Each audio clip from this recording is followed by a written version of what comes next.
Welcome to See You on the Other Side, where the world of the mysterious collides with the world of entertainment. A discussion of art, music, movies, spirituality, the weird, and self-discovery. And now, your hosts, musicians and entertainers who have their own weakness for the weird, Mike and Wendy from the band Sunspot. You know what's funny, Wendy? What? What's funny, Mike? So you know how there's a new Ghostbusters movie, right? Yeah, but I haven't seen it yet. Well, every time there's a Ghostbusters movie released, Yeah? a Star Trek movie is released the same month. Whoa, what? Yeah. Every single time? Well, there's only been 3 Ghostbusters movies. Right, but Yeah, every single time. So, okay. July of 1984, they released Star Trek 3, The Search for Spock. Good one, by the way. Yeah. And then in 1989, they released Star Trek 5, The Voyage Home. Yeah, that's Star Trek 5 is The Voyage Home. Okay. No, it's not. What am I talking about? What? Star Trek 5 is The Final Frontier. Sorry. Mike. Sorry. Complete. Star Trek 4 was The Voyage Home with the one with the Oh my whales. The one with the whale. I completely. Okay. And then this month, they're releasing Star Trek Beyond. So how many Star Trek movies are there now? Well, there were 6 with the original cast. Right, okay. And then there was Generations, which featured William Shatner. Right. And then there was 3 more Star Trek movies after that. So Star Trek First Contact, Star Trek Insurrection, Star Trek Nemesis. Wow, it's a lot of movies. And that had all the Next Generation cast. Ah, right. And then they rebooted it with a younger, better-looking cast in 2009. So Christopher Pine did not have to wear a girdle like William Shatner used to have to wear. Oh. So it's funny. It's just every time they release Yeah. a Ghostbusters movie, they also release a Star Trek movie. That's I was unaware of that Mhm. fact. And so we've never had a Star Trek focused episode before. So we figured episode 101, we should probably focus on Star Trek for the first time. Well, we did have the Leonard Nimoy Yeah. tribute. So, And we did talk a lot about Star Trek. Yeah. Of course. Well, I mean, what are you going to do? You're going to Yeah. talk about, when you talk about Leonard Nimoy, a lot of his legacy is That's going to true. be Star Trek. yes, indeed. So when I think about Star Trek, I think about being a little kid and watching the reruns. Ah, okay. 6 o'clock every night on channel 24. I believe. They Yep. had the reruns, and I saw all 71 of the original episodes. I think of being an adult and watching the reruns. Okay, you're right. You can still watch them now, like on MeTV Oh, or yeah. whatever on Saturday Yeah. nights. And the funny thing is, like, I'll still watch. I do too. Like, Yeah. if it comes on, it's like, well, let's see what it's about. And then you're like, I want to watch this and episode an hour now. later, you're like, I can't believe I just watched that Star Trek episode for like the 16th time. I can believe it. It's fun rewatching some of those. It is fun rewatching. It's fun looking at the hairstyles from the 1960s. Yeah, I love that. I like the reboot, though, too. Mhm. So I think that Christopher Pine does a good William Shatner, not Oh. impression, but he's a good Captain Kirk. Yeah. And you couldn't have picked a better Scotty Right. than Shaun of the Dead himself. He does a great job. And Zachary Quinto kind of does a Leonard Nimoy imitation as Mr. Yeah. Spock, but I don't think, I mean, it's such an iconic character. I don't Right, see how you you can't. cannot do a Leonard Nimoy imitation, Right. you know, when you're doing Mr. Spock. And I mean, Mr. Spock and Uhura getting together. Okay, do I buy it? I don't know if I buy it. You know, because I just not saying Why I don't know not? if I buy it. Okay. Well, because he's all logical and stuff. I just don't think a real logical guy would be Oh. that fun to go on a date with. Well, that may be true, but that doesn't mean that Sure, he these could things be. don't happen. I Sure, he mean, could have some special Vulcan techniques, right. some loving techniques that we don't know about, and he probably does because the Vulcans have the mind meld. Right. Maybe he thinks that the dating will provide him with more like Data. information. Sure. Yeah, exactly. And he is half human. right. So that's what we're talking about today. The thing is that Star Trek has a ton of psychic powers and telepathy That's and right. ESP and things. And we wanted to talk a little bit about the way that also integrates with real life ESP research and telepathy. So that I mean, that's baked in the very first episode. Well, actually, the very first episode is called The Cage. And that was Jeffrey Hunter played Captain Pike instead of Captain Kirk. Cool thing about Jeffrey Hunter is he's from Milwaukee. Really? Mm-hmm. All right. Go Wisconsin. Right. And they ended up having to reuse like footage from that Cage as a pilot they created for the show. And then NBC didn't like that. So NBC had to make a new pilot. Okay. And Jeffrey Hunter didn't want to return to the pilot. So I guess he didn't have a good time playing Captain Pike. Aw. And so he didn't return to it. So then they like, okay, we need somebody. Mhm. And they got William Shatner. Voila. And the rest is history. And now you know. And now you know the rest of the story. Is Paul Harvey still alive? I think so, yeah. Yeah. He's got to be 106. Yeah, he's up there in the numbers. Yeah. Paul Harvey is the world's oldest man. No. Anyway, so that was the second Star Trek episode. The second pilot ended up being the episode called Where No Man Has Gone Before, Okay. which they added to the intro text. And then when they made the Star Trek The Next Generation, they didn't make it Where No Man Has Gone Before. They made it Where No One Has Gone Before. That makes sense. Because in the 60s, well, we've all watched Mad Keep it Men. gender neutral. Right. In the 60s, you could be like, well, of course, it's where the men are going to go because the women are making us coffee. And then by the 80s, they're like, well, no, we should probably make it gender neutral, so it's a little less. Anyway, that first episode focuses on ESP. Awesome. And there's a character by the name of Gary Mitchell, which isn't it's not much of a villain. You're like, oh, It it's just sounds like every guy, like like a regular dude. Like, oh, he's it's like your Gary. next door neighbor. Hey, Yeah. Gary.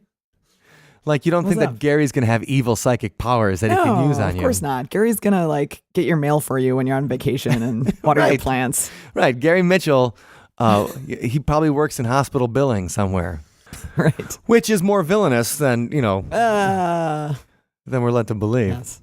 So, but that's the bad guy in the original pilot. And he has ESP, and he can use it to control people's minds and things. So, that's right in the first episode. And they find that when they're looking at the old records of the ship, the SS Valiant, that right before the ship disappeared, the crew had done a whole bunch of searches for ESP-related information. So obviously in the 60s, when they wrote the episode, they didn't have Google. Like now you'd say like, well, we looked at their last Google searches and it was all Right. ESP. And Yeah. they probably ended on some clickbait. Right. And then the episode would be really boring. Right. Like 9 amazing ways you can read someone else's mind. You'll never believe this trick. Yeah, you'll never believe the trick to read other Reading people's minds. So telepathy and ESP is right away into Star Trek from the absolute first episode.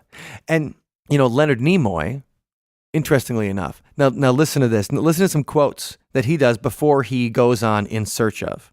Now, if you remember, we talked about In Search Of Yeah. a lot. We have on many episodes. Right, because In Search Of is just the really first TV show that went into these things. And so this is from 1976, October 8th, 1976. So a month before I was born. Okay.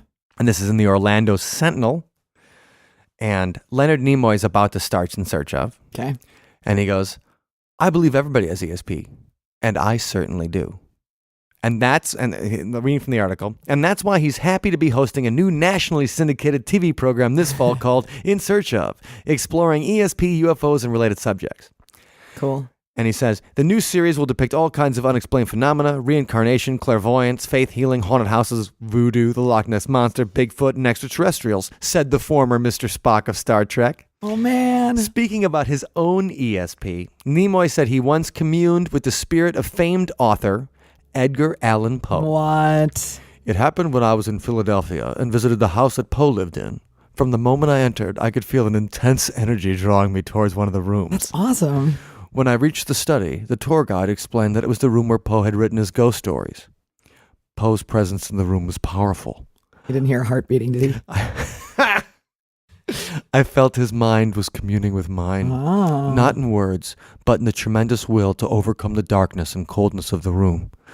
It was relaxing and re-energizing, like meditation. It left me in no doubt whatsoever that Poe's spirit had been in touch with me.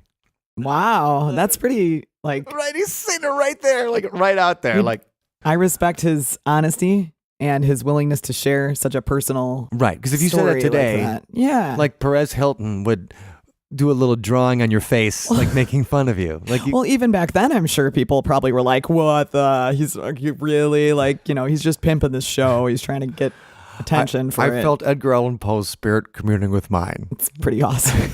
That's just It really is. funny.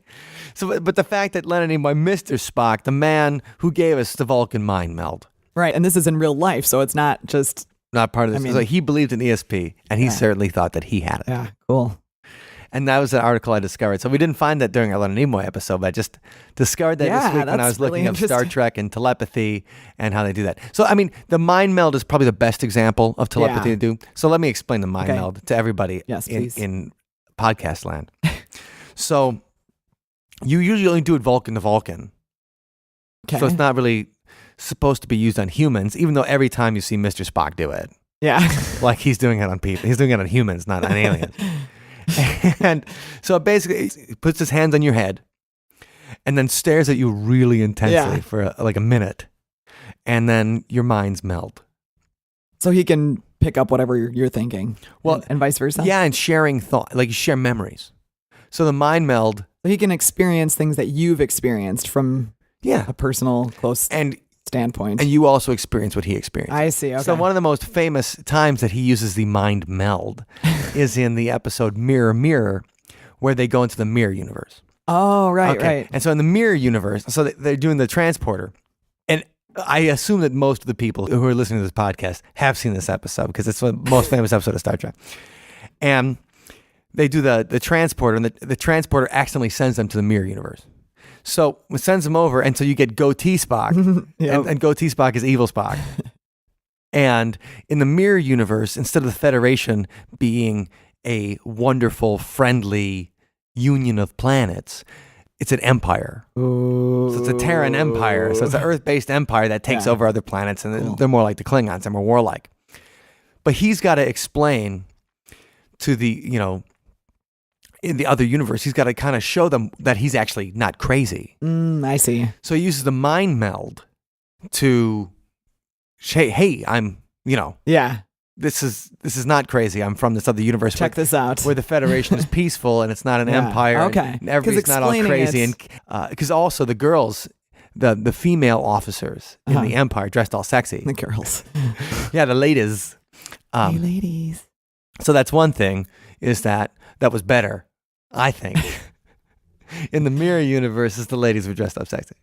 Oh my gosh. Well, so he had to use the mind meld because just explaining it with words wouldn't be enough. They wouldn't believe him or whatever. So he had to share his memories. I gotcha. And so that's what the mind meld does, is you can share memories. And it's meant to be done Vulcan to Vulcan because it's very risky.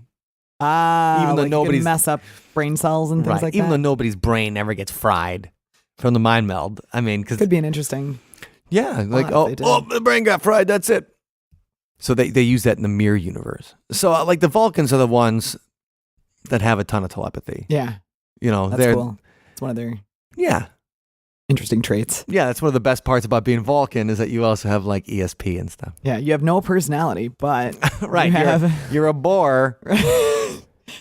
But you do have some good party tricks to pull out every once in a while. Right, you can mind meld with somebody. And then when Vulcans go into heat, too, like it's called like oh no, Ponfar. What? Yeah, and they get all riled up, and because the thing is, the reason the Vulcans had to be so logical is because they used to be way too emotional. Oh, okay. So like there's an episode where they go back into time and Spock starts reverting to his old state, where in the past Vulcans they were just crazy emotional, and because they got so emotional, that's why they had to end up being logical. Okay. Because that kind of solved that problem. Yeah. Right. So I mean, do you know anybody? Do we know anybody that is just way too emotional that could use a little bit of logic? Yeah. Yeah. But there you go. Give them the Vulcan treatment. We should mind meld them till they get it. Okay. All right. That's the solution. That's so easy. Right. Should have thought of that. No more drama queens in the world. Mm-hmm. So the Vulcans really are the originators of the ESP. Okay. Now, Star Trek: The Next Generation also featured psychic powers.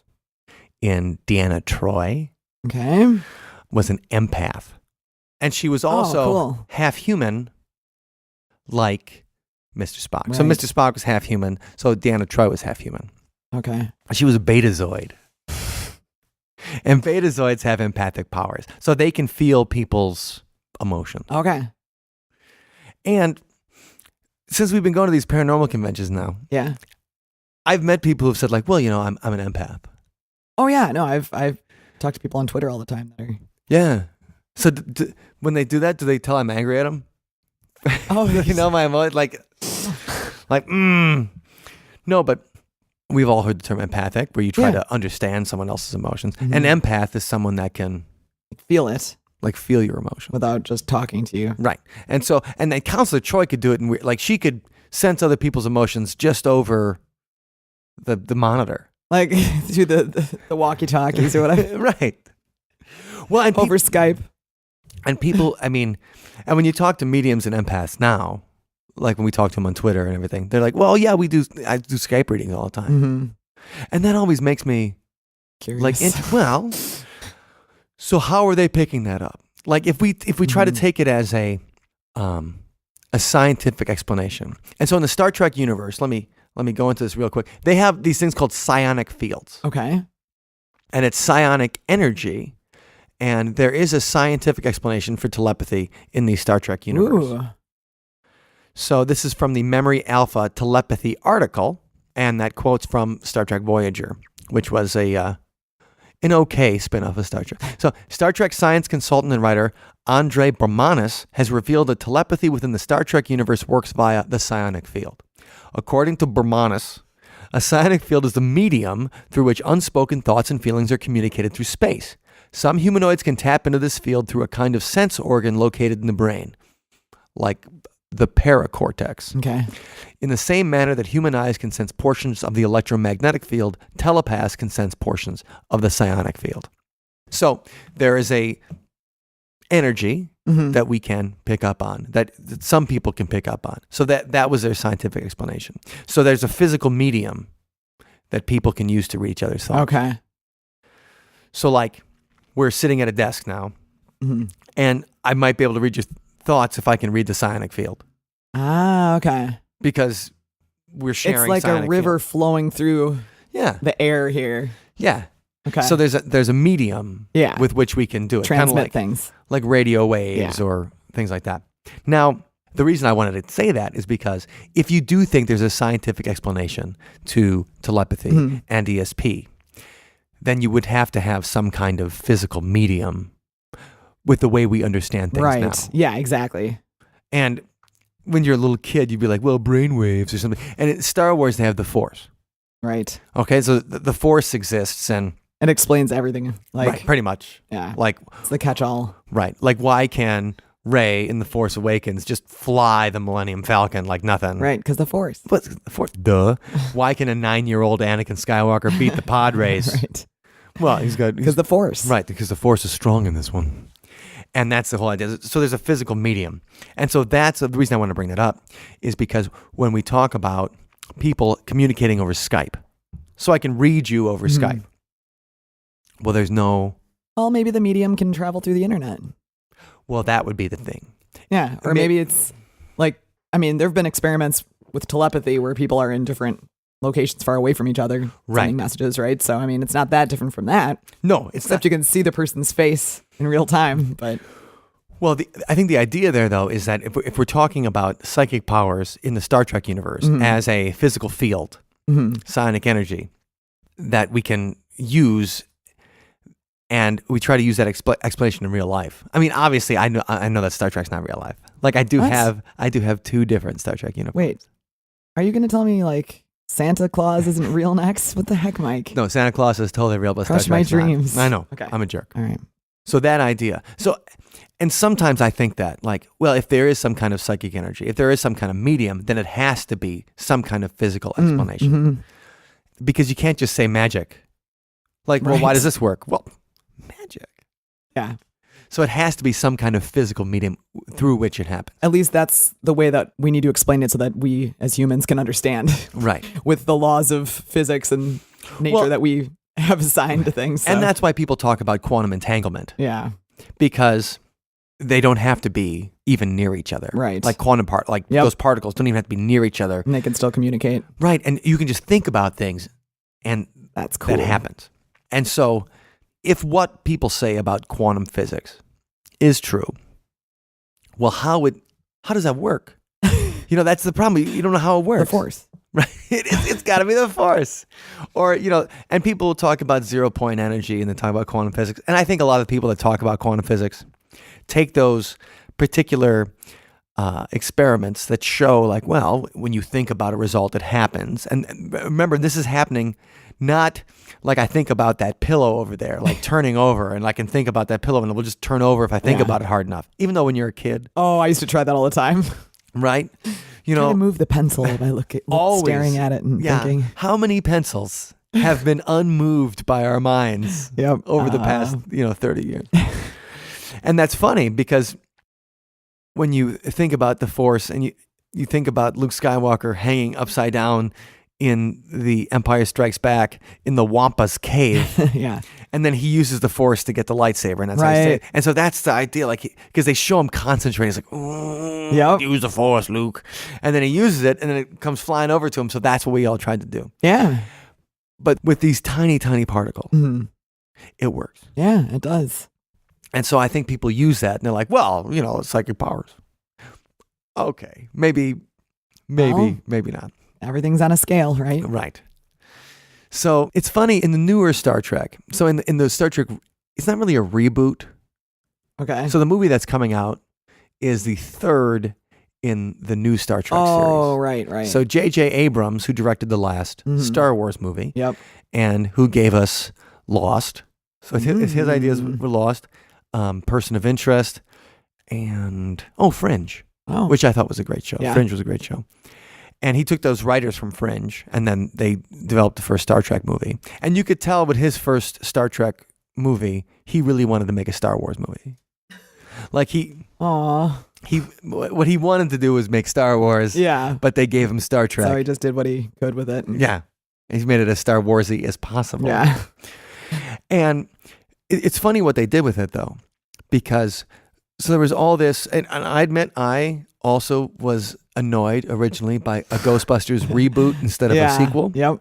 And we talked about this in episode 100. We talked about the Ghostbusters. Like, it's such a rich universe. Why not make a sequel? So we have such a huge universe in Star Trek. Yeah, it is. Let's make a sequel instead of rebooting it. Like, why do we need somebody new to play Captain Kirk? We've already seen that story. Like, why do we need a new Mr. Spock when we had a perfectly good Mr. Spock for 50 years? The best. Well, what they did was they changed the timeline. So there's a character in the original timeline, and they had to do a whole comic book series leading up to. So people were like, well, they didn't freak out over the Star Trek reboot. People absolutely I'm sure. freaked out over the Star Trek reboot. It's just in 2009, there weren't like Gawker articles about it. But people absolutely freaked out about it, so they had to have a 4-issue comic book series. I bought explanation of why. I bought this. It was the only comic books I ever bought on my phone, using the Next Generation cast, because the character that changes the timeline goes back in time and changes the timeline by destroying Vulcan. 75 years in the past. Okay. Eric Bana's character is a Romulan that does it. They have 4 episodes of the Next Generation cast. Or 4 comic books with the Next Generation interacting with this character that eventually goes back in time, changes the timeline, and creates a whole new. So we can have new adventures with the same characters. So yeah, people did freak. That's elaborate. The only way they got around people freaking out was saying that yes, the originals still exist. The original universe still exists. Mm-hmm.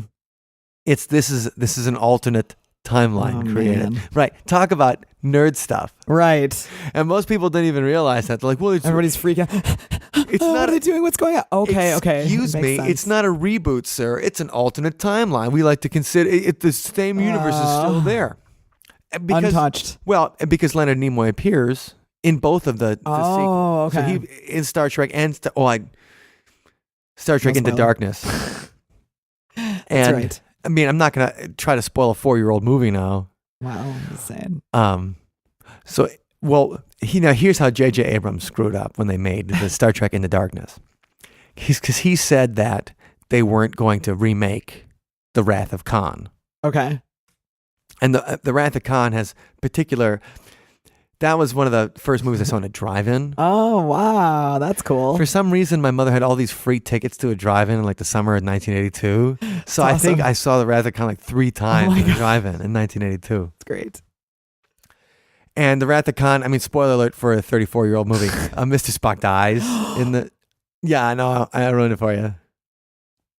Yeah. So that happened in No, 1982. I actually have seen that one. Good.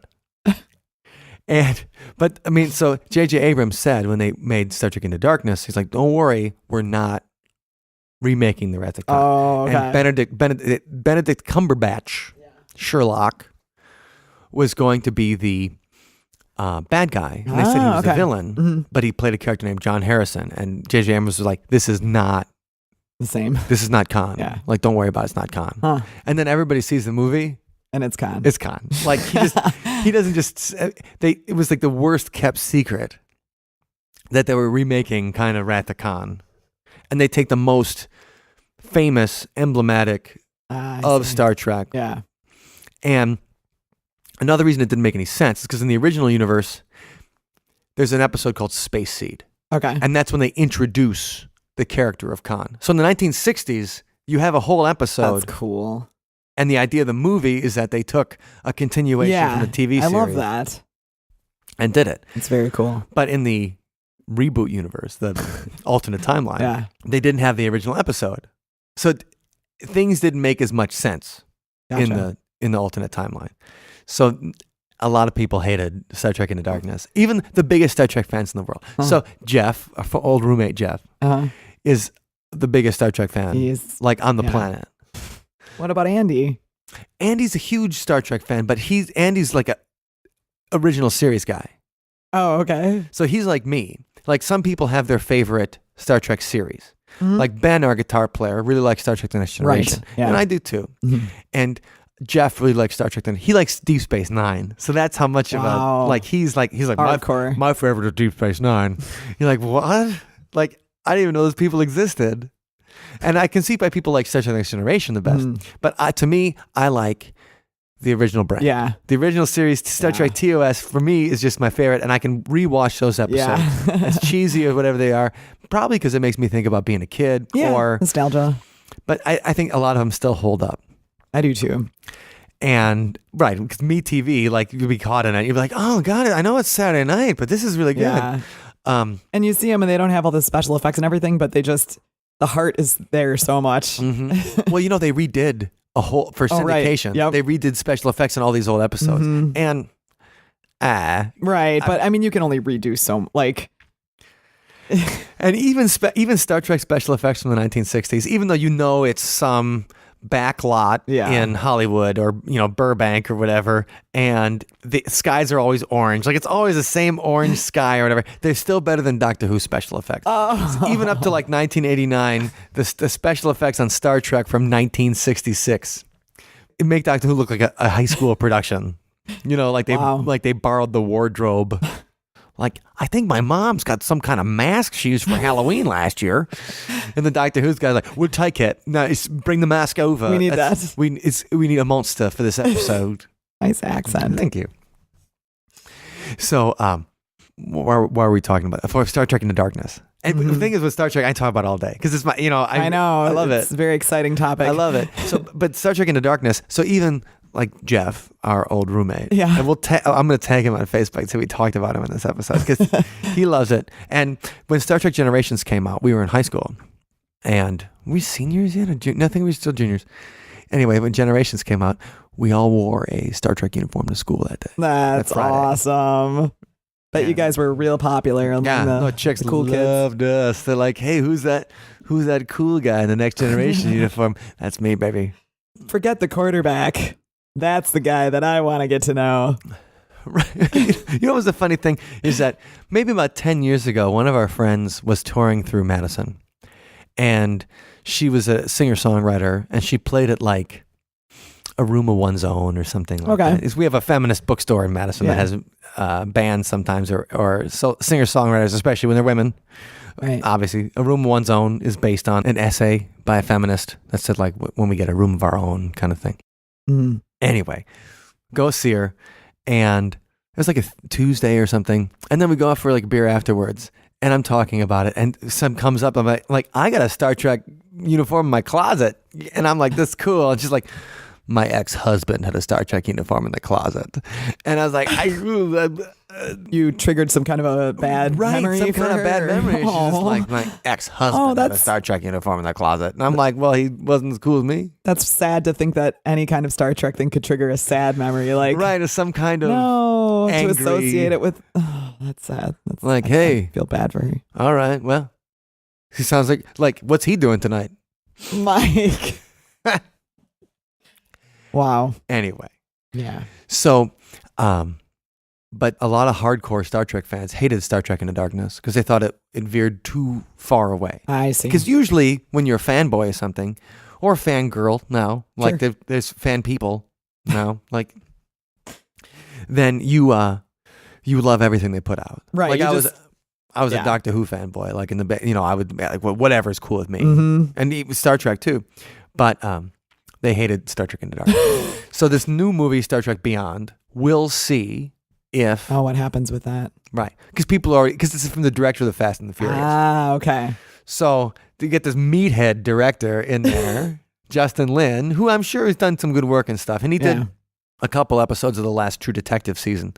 So how's the guy from the Fast and the Furious going to handle Star Trek? Like, is The Rock going to beam in? It's all going to be shots of spaceships just going really fast, like flying around space. Can you smell what The Rock is cooking?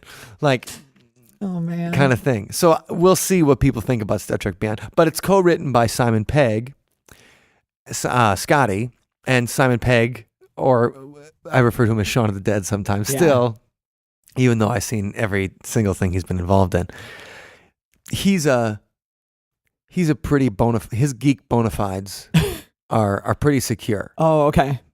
And so since he did the writing, at least on half of the script, we'll see if what people Interesting. Yeah, right for if, sure. if it sticks to it. Anyway, we're not talking about enough psychic powers here. We just keep on Right. talking about Star I know. Trek. It's like Get Star Trek. distracted. We should be wearing the Star Trek Uniforms we right should now. make ourselves wear the Star Trek uniforms whenever we talk about Star Trek. That would be fun. That would be. So, but the idea is that a lot of aliens in Star Trek have psychic powers. Q from Star Trek: The Next Generation. So he's like a god. He's a godlike character Okay. that he can read people's minds. Make things appear out of people's minds, Okay. kind of deal. Yeah. And they never really explain like where his powers come from. Like, is that the psionic field? Is that psionic energy? And actually something interesting, a directive that they had in the writer's room, the Star Trek: The Next Generation Writer-Director's Guide. And I think this is interesting because they had a character like Q who's a magical character. Like, he comes from a different dimension and things, but he can do, magical things. Magic. Number 2 in the writer's guide says, we do not do stories about psi-forces or mysterious psychic powers. No matter how fantastic the events in a story, the explanation must be extrapolated from a generally accepted science theory. We have accepted the telepathy of Consular Deanna Troi because many reputable scientists have acknowledged the possibility of such abilities. But you will note that we have limited Troi to reading only emotions. Interesting. Huh. So I do think that's interesting is that they had, characters who were basically magical, but they were like, no, you got to be somewhere in the realm of There has science. to be an explanation here. Mm-hmm. That is pretty cool. In that kind of thing. And I don't know about the reputable scientists that actually say, like, I think in this environment right now, like they wrote this back in the 80s. Yeah. So in this environment right now, if we went down to UW, the University of Wisconsin, and walked into the psychology department and asked one of the researchers, what do you think about psychic powers? They would laugh us out of Do you think? Yeah, I do think. Because when this was 20 years ago when we were in college, but I would always get excited about parapsychology. Yeah. So I would do experiments, and we did a telepathy experiment. We talked about it in the last episode. We did telepathy experiments. And so the telepathy experiment that I did was called the Gansfeld, which is German for whole field. Okay. And so now we're going to get into this because it's sensory deprivation. So you shine a red light, they put ping pong balls over the eyes so you can't see anything. You have headphones on with white noise so you can't hear anything. Yeah. And you're only sitting in a place, you're not touching anything. So the idea is that the whole field, you are Like a float room. bingo. And we're going to go to the float room You're going to go. and check it out pretty soon. So spend an hour. Okay. Yeah. The float room, for those not familiar with it, what is it? It's like a bathtub with salt in it or something. Well, it's a tank. A tank. Yeah, but not like a tank that blows things up, but like it's like a tank. You go into like a tank of water, a sensory deprivation tank. You go into a tank of water, and it's dark in there. I'm assuming. Completely dark, completely black. No sound can get in. So you get into this tank, and it's full of salt water, and you just float for an hour, and then you just meditate or reflect upon whatever comes into your head. Okay.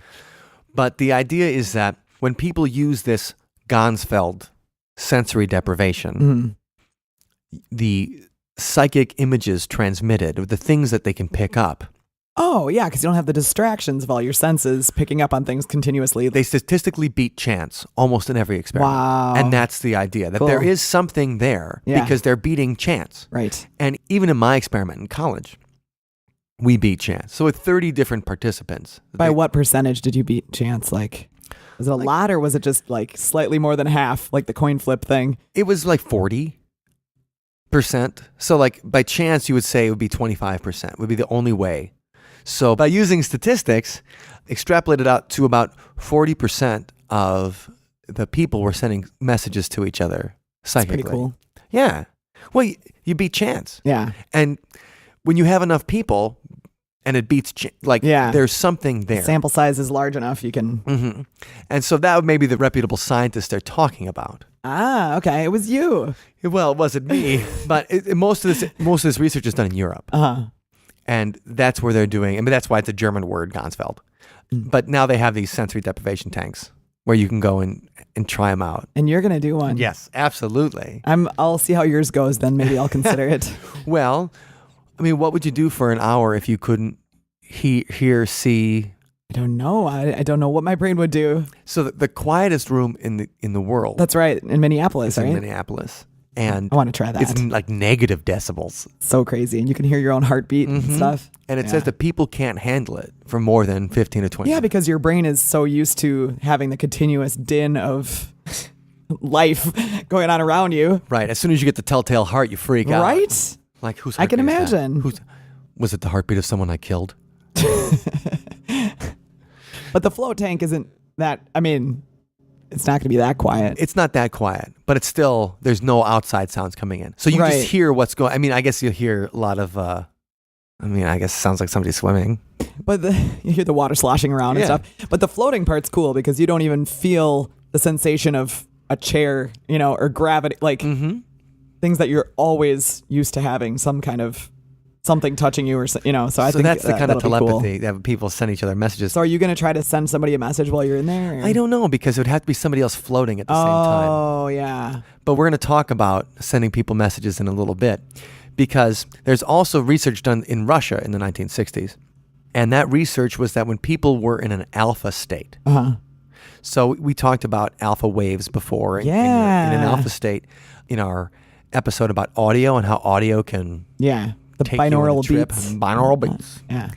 And so when people were in an alpha state in Russia, the research they showed was that when they tried to send each other a message, when two people were in that state trying to send each other a message, they didn't necessarily get the message, but they showed the waves being interfered with, or like when that's cool. Right. They had the reading the brain waves. Well, there was spikes in the brainwaves at the time that the other person was trying to send the message. So if they said like, okay, it's 12:05, we're going to try to send the message right now. 12:05 was when the brainwave spiked on the receiving end. Cool. So that's the kind of... Science. That's about as good as telepathy as we're going to get. Well, that's pretty good. Well, for now anyway. It's not like in the X-Men. But I mean, we just might not have the tools to be able to sense. I mean, our tools probably are kind of primitive. Exactly. Compared to the Vulcans who can just touch your head and then meld minds together. Kind of so thing. There might be something there that we just can't pick up with the technology that we have right now. So we'll see if Mr. Spock does any mind melding in the new Star Trek movie. And I'm rooting for it. Yeah, because I want Star Trek to be great. And I know a lot of people have already said it's going to suck. And it's like, why would you do that? Because they don't like the trailer. I know, but come on, give it a chance. I think you should give it a chance too, because we can't make a judgment about it until we've seen it. Right, exactly. And even though it might not be your Star Trek still exists. And they're going to make a new series, and we'll do some more Star Trek stuff when the new series comes out in 2017. Ooh, so that's soon. Yeah. So there hasn't been a new Star Trek show since Enterprise went off the air. Our man Scott Right, Bakula. it's been a long time. Yeah, like It feels like 10 anyway. years. That is a more. long time. Yeah, I think it was more than 10 years. There hasn't been a new Star Trek show on TV in the same universe in, a decade. So what's happening is the guy that did the Hannibal show on NBC, and he also did Pushing Daisies and a reboot of The Munsters, which I never saw, but had Eddie Izzard as I kind grandpa. of remember that, actually. I remember hearing about it, but I don't know if I saw it. It was supposed to be a whole show, but it ended up just being like a Couple pilot episodes. episode. So it didn't make it. Didn't But go over well. Eddie huh? Izzard is Oh. grandpa, and I love Eddie Izzard. That's pretty awesome. So they're doing a new show. It's going to be in the CBS streaming network. So CBS is making a streaming network like Netflix, Okay. Oh, right. I heard about that. and Star Trek's going to be the first show on. Oh, man. So the new Brilliant move. right, because everybody's going to be like, well, Brilliant move. Right, you wouldn't sign up for just a regular show, but it's like, Yeah. it's going to be Star Trek. But I heard that the streaming app or whatever, you don't have to, like you can use it just with regular internet. You don't have to have, you know how some of the streaming apps, yeah, they'll ask you for, your Time Warner Right. login or whatever. And I heard for the CBS one, it's just free and open to everybody. So you don't need to have cable. but it's going to be a paid service. that they do Oh, this is thing. it? Yeah, Oh, so it's going to be a boo. paid, right? Okay, well, if it's So it's got gonna be a Star paid Trek, then service. it might be worth it. Right, Like, we'll see what it is. Like, I'm not going to be sitting there and watch CSI, whatever they have, like CSI Milwaukee or whatever they're going to have now, Like, or NCIS, in all the different places. yeah. So they're having a new Star Trek series next year. But I'm still rooting for this movie to be great. Because number one, I want everything that Simon Pegg does to be great because I love Simon Pegg. And I think he deserves, Mhm. as a fellow ginger, even though I feel like I'm not really a ginger, but the beard is enough. Yeah, you're the ginger beard man. Run I'm as the fast as you can. And as a fellow ginger, I want him to succeed, just to show that redheads can't have it all. Well, that's a great reason. That's fabulous. But I also just want a great Star Trek movie. Yeah. And Into Darkness was not it. Okay.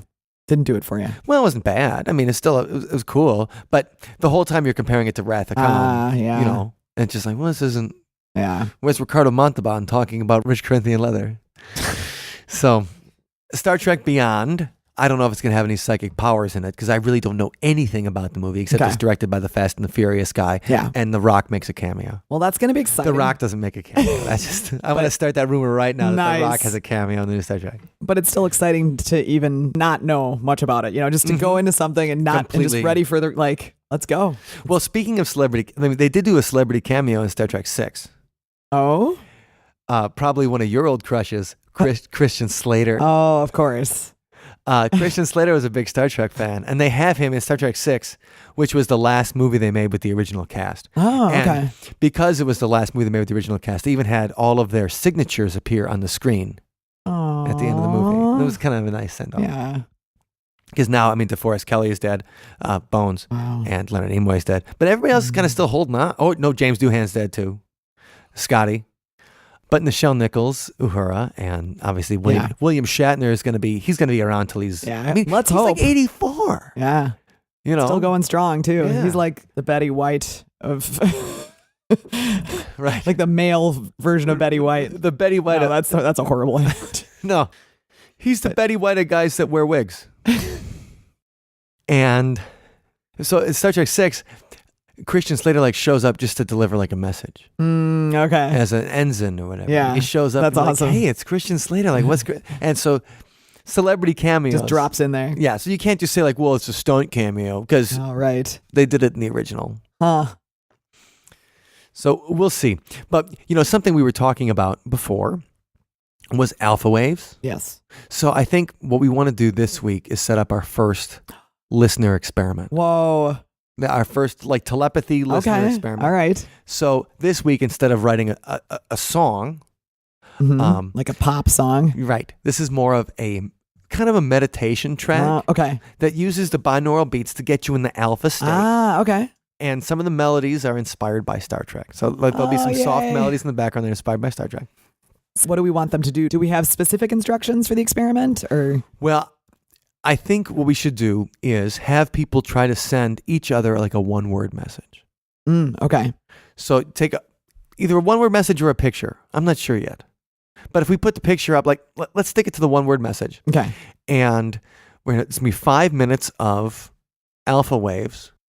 And so try to send each other that one word message. Okay. So you and your friend, and it needs to be at the same time, right? Correct. So you say, okay, at 6 p.m., play the song, and one of you is the sender, one of you is the receiver. Correct. So you figure that out, who's going to send, who's going to receive, and the sender focuses on thinking word. about the word, and then the receiver just tries to stay Tries open. to pick up that. And so try to guess the word. Okay. And then we'll talk about the results in a couple weeks as they come in. And we'll Cool. do the experiment too. Oh, yeah.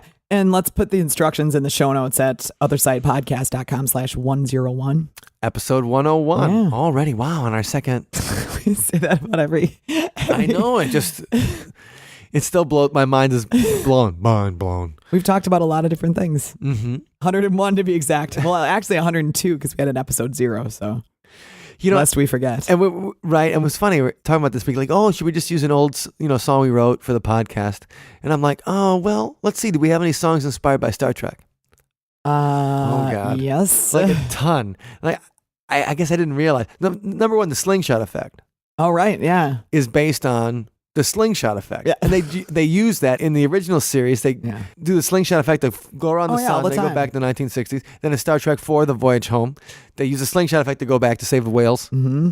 And like, okay, well, that obviously slingshot effect. We is have an based on album Star named after that song. Trek. Right. And then The Fire in Which We Burn. I mean, it's a Yeah. quote from a poem by Delmore Schwartz, but Right. also the first time I heard that was when it's said by Soren. He's in quoting it. Star Trek Generations, Right. Malcolm McDowell's character. And then The Final Frontier, when we wrote that song for NASA, Oh, yeah. That's right. it's another Star Trek song. Wow. Plus the Leonard Nimoy. Like, Oh, yeah. Don't forget Shakari. So it's just funny that I was like, oh, do we have any Star Trek songs? We should I don't link all know. those in the show notes. We too. will, but we have a whole bunch of songs inspired by Star Trek. Wow, we So really when we do. actually have a Star Trek episode, we want to focus on the science. Science. So the podcast notes are going to be at othersidepodcast.com/101, and that's the explanation for how you can run the telepathy experiment Yes. with both people in the alpha state of their brain, Mm-hmm. trying to send each other a one-word message. And if you do it, please send us your results because we'd love to share that with everybody. And you can either email us, show@othersidepodcast.com, Or you can tweet Tweet. us at Otherside Talk. or you can, if you want to record yourself telling us what happened, Mm-hmm. send us the MP3. We can Edit include that that in the into. show. Sure. So we're going to try our first psychic experiment in episode 101 Oh, of the man. Otherside Podcast. So let's get to that right now. So here's 5 minutes of alpha waves, a little Star Trek melody influence, and close your eyes, put some ping pong balls over them if you got them, put in your headphones, and don't do the, like, I feel like we have to say this, and I don't know if legally it doesn't cover us at all. If you're driving, Oh, obviously. Jeez. Come on. but a lot of people listen to podcasts when they're driving. True. But I feel like we need to say that Yeah. because in case somebody's No, like, that's- well, I'm going to do this in rush hour. Our audience is smart enough to. I do. not I think you guys that. are. Come on. I think you guys are brilliant, and that's why I think you have psychic powers. Yeah. too. Oh, another thing you could do too is you could just, if you're in the same room, you could just play on your speakers. You could play the song. 2 people in the same room. Yes, but the thing is, binaural beats to get in the alpha state, you have to have the right and Oh, left on your separation. headphones. Oh, Yeah. okay, I gotcha. So, All right, never and mind. There's been some research on monaural beats Mm-hmm. that it doesn't have to be stereo to necessarily get the same effect. Hmm. But for experimental sake, Yeah, we're let's keep it we're consistent. controlling the Yeah. Okay, variables fine, here. fine. I got it. Okay. The vision of like 2 people sitting on a couch next to each other with ping pong balls over their eyes, like listening to the Star Trek song, just had me excited for a I know, second. it'd be there. I don't totally know why. cool. And if you got the Hue app or whatever, you can change the Oh, lights that's to red. right. Yeah, you have that, don't you? Yeah, absolutely. So cool. I did that, and I don't really use it enough. Like I just use it to make the lights Yeah. normal. Except sometimes when I'm getting ready to go out or whatever, I'll set it so that they flash with music and things like that. That's so to make cool. it feel like a party. Yeah, I've got one of those LED light strips that does the different colors. It But gets you going. yeah, it's pretty awesome. So that's the thing. So turn on those red lights, get those ping pong balls in your eyes, put in your headphones, and And then time it with your friend, the receiver. send each other a message. Yeah. All right, here we go. Let's get psychic. Engage.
Thank you for listening to today's episode. You can find us online at OtherSidePodcast.com. Until next time, see you on the other side. And you just float in the complete darkness. And it's salt water, so you can float. Okay. And cut the grass. And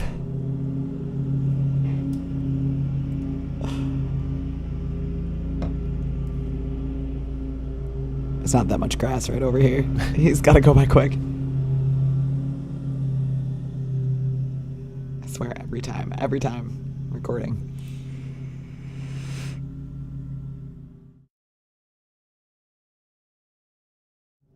It's not going to be that quiet. no, it's not gonna be that. Son of a... It's gonna be quieter than this. I know. I swear they sit and they wait until I take a microphone out and then they're like, quick, go mow now. Well, wouldn't it be better to mow after it's gonna rain? I don't think they care. They have their schedule and they just... Oh, right, sure. It's not just like the local guy. Right. They have a service. They're like, we got to get Prairie Hills done quick so we can go do Nantucket or whatever.